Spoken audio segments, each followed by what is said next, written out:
నమస్తే welcome to four sights TV. Suryapet జిల్లా కేంద్రంలో పోలీసు శాఖ ఆధ్వర్యంలో ఏర్పాటు చేసిన భరోసా కేంద్రం ప్రారంభోత్సవానికి రాష్ట్ర పౌర సరఫరాల శాఖ మంత్రి ఉత్తమ్ కుమార్ రెడ్డి హాజరయ్యారు. ఈ సందర్భంగా ఆయన మాట్లాడుతూ యువతులను, మహిళలను వేధింపులకు గురిచేస్తే కఠిన చర్యలు తీసుకోవాలని ఎస్పీకి ఆదేశాలు జారీ చేశారు. కాంగ్రెస్ ప్రభుత్వంలో మహిళలకు, పిల్లలకు అన్ని విధాల రక్షణ ఉంటుందని ఆయన హామీ ఇచ్చారు. మహిళలకి, పిల్లలకి వేధింపుల విషయంలో చాలా ఉపయోగపడే ఈ భరోసా సెంటర్, ఈ బిల్డింగ్ ఇనాగ్రేషన్ రావడం ఇది మరి నాకు సంతృప్తిస్తుంది. మనం చేస్తాం.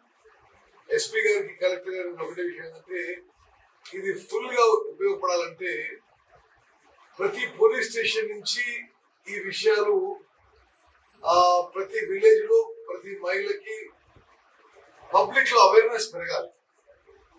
బికాస్ వాస్తవం చెప్పాలంటే నేను చాలా సీనియర్ ఎమ్మెల్యే, ఎంపీ, మినిస్టర్ ఉన్నా నాకు ఇంకా భరోసా టీం ఉంటుందో నాకు తెలియదు. ఈ రోజు చూసి నాకు తెలుస్తుంది. అంటే చాలా over conceive the idea, very good idea. It's comprehensive solution. వేధింపులకి, సెక్షువల్ హెరాస్మెంట్ కి గురైన మహిళలకి, చిల్డ్రన్ కి ఇది చాలా అన్ని విధాలుగా వాళ్ళని ఆదుకోవడానికి, వాళ్ళకి ఆ ట్రామాలో హెల్ప్ చేయడానికి చాలా ఉపయోగపడే సెంటర్. తప్పనిసరిగా ఇది విలేకరుల మిత్రులు మీరు కూడా దయచేసి దీనికి సఫిషియంట్ పబ్లిసిటీ ఇవ్వాలని చెప్పి నేను కోరుకుంటున్నా.